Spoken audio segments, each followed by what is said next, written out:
Welcome back to Roscoe's World Radio. Today we're going to be talking about an old Western gambling games. Today's game is called Bird in the Cage.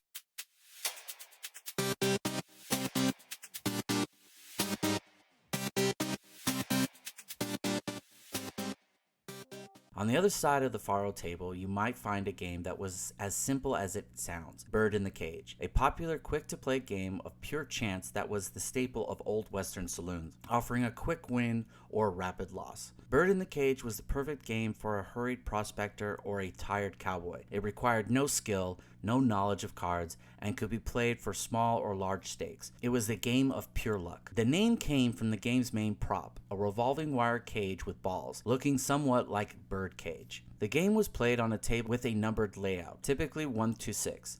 At the center of the table was a revolving wire cage, much like a lottery cage. The game master would place several numbered balls, usually 1 to 6, inside the cage. Players would place their bets on the number on the table layout. Once the bets were placed, the master would spin the cage. The ball that landed in a specific slot or came to rest at the top of the cage would be the winning number. Despite its simple appearance, Bird in the Cage was a notorious sucker's game. It was relatively easy to rig, as the house had complete control over the device. The most common way to cheat was with weighted balls. The house would use a set of weighted balls that would favor a certain number or a set of unweighted balls that would favor a different set of numbers. Some cages had a hidden button or lever that would lock the cage and stop the ball on a specific number, ensuring a loss for the player who was winning too much. Unlike poker or faro, Bird in the Cage offered no opportunity for skill or strategy. This meant the game became less popular as the West became more settled and players sought more challenging games. The game's reputation for being rigged sealed its fate. As the players became more aware of the scams, they moved on to games that offer a fairer chance. The name Bird in a Cage was the most common, but in some saloons it was